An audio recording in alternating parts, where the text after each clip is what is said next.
We want to learn how to do things. The higher your self-esteem, there's some very practical benefits. The higher your self-esteem, the better people will think about you. Now, your self-esteem does not come from how people think about you. That's a really poor way to do it. But the better you think about yourself, the better other people think about you, automatically. There's a subtle, silent communication going on between all people all the time. And most people will take their cue of how to think about you from how you think about yourself. There will be some people who won't let that interfere with how they think about you. But most of them will be highly dependent on your own self-perception, your own self-esteem. Because something you got to be clear about, one thing, and that is, in this life there are going to be some people who will like you no matter what you do. Doesn't necessarily have to be parents or friends even. There's some people who are just going to like you no matter what. There will be some people who will like you depending on what you do. Yeah, so they'll use that as the measure of how they're going to feel about you. There will be some people who will not like you depending on what you do. You might be kind of neutral, but they'll really take a dislike if you do certain things. And there are going to be some people who will not like you no matter what you do. Okay? And unfortunately, sometimes that can even be parents. So while parents who like you a lot can go a long way toward helping to increase your self-esteem and making it a habit throughout your life, you don't have to be dependent on that. Because self-esteem is self-esteem. It's intended, let's say, the natural way is for it to come from you. How you think about yourself. And how you think about yourself in relation to other people and in relation to different situations and different circumstances. Because there's no such thing as just a blanket self-esteem. Sometimes in trying to work with people, they'll say, oh, well, I've got good self-esteem. Sure, under certain circumstances with certain people. But in other circumstances, with other people, you may not have it. I remember I was working with a man who was he owned a large accounting firm in the Los Angeles area. He had his offices, he had several floors of offices in a high building.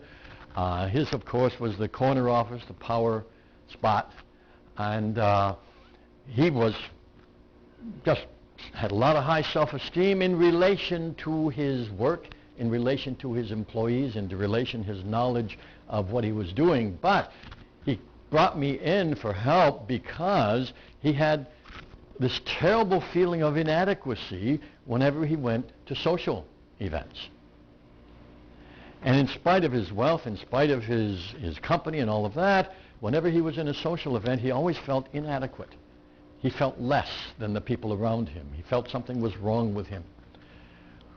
Well, we eventually got him out of that, but there was this one situation, which was a beautiful demonstration of what I'm saying. We were in his office working on a process when he had told people not to knock, told his employees not to come except in an emergency, and there was a knock on the door. So he called for the person to enter. It was one of his employees, and the conversation was basically like this. Mr. Z, we are having a problem with such and such an account because the client is making problems about the particular situation. We don't know what to do. So just before this happened, he was crying because of his situation in relation to other people. And he was weeping away with front of me. Door knocked, he stopped. Person came in, said that. He instant transformation. He said, well, go down the stairs, go into this file, get that file out, tell so-and-so to do this and so-and-so to do that. Send that off to the client and get back to me. Yes, sir. Left. Man turned back to me. And when I'm at these parties, I don't know what to do. See? He had not learned how to take his way of behaving in that situation over to another situation. Because that's what it's all about. We all of us have skill in this area of self-esteem. We seldom think of using this skill in another place. It's like one time I had another client, completely different situation, but he had a family problem. He was a local man from Big Island.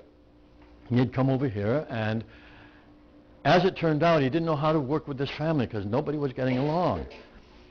And I knew from his conversation that he was a master mechanic. And so I said, look, why don't you go home? You're a master mechanic, right? Think of your family as a machine. Now, I'm not a master mechanic, but I just threw in a few suggestions, and I said, you know, one of the things that makes a machine run well is grease. Now, what's the equivalent for grease in your family? And then you want to make sure all the parts are running and that everything has what it needs. I said, think about these ideas. Think of yourself as a master mechanic and your family as a machine. See what happens. He called me 2 weeks later and said, all the problems are solved. He says, I took my mechanic skill, applied it to my family, and it worked perfectly. We have this possibility. We all have areas of skill in our lives. We all have that. And when we are applying those skills, we feel good, and we feel good about ourselves, and we feel good about the skills, and whatever skill it is, you have a certain level of self-esteem when you're doing that skill. Now, a lot of people I know are immediately thinking, well, I don't have any real great skills, you know, I don't have any worthwhile to do like that. Well, wait a second. I know a lot of you are thinking, well, I've got that now. One of the things that most people are able to do in this modern world is drive a car. Most of them can, in the modern world. Those who don't drive a car usually are able to ride a bicycle. And those who don't even ride a bicycle generally are able to walk. So any one of those skills will apply to what I'm about to say. But I want you to think about this. We're going to use the example of driving a car. When you drive a car, you know, your intention is to go from point A to point B. Let's make it simple. And how do you get there? What you don't even think about most of the time is that most of the way on that trip you're going in the wrong direction. When we first start off learning how to drive a car, we're trying to keep it on the road and keep it on the right side of the line, unless we're in another country that we have to keep it on the left side. But anyway, we're driving along and we move too far this way and we start to go off and we pull it back that way, or we make a big correction, we go off that way. As we get skilled, with a lot of practice, finally we're driving with two fingers. Part of us is watching the scenery, having a conversation with a friend, listening to the music on the radio or the iPod, and doing very well. And how do we do that? We start to go off, we make a correction. We start to go off the other way, we make a correction. We do that so smoothly, it doesn't even seem like we're weaving. And yet, actually, most of that trip, you're going in the wrong direction. It's just that you correct so fast and so skillfully. Now, if you can apply that two things, the doing of it to your life and the feeling of it to your life, this is like driving a car. So it doesn't matter whether I make any mistakes. What matters is how quickly I recover.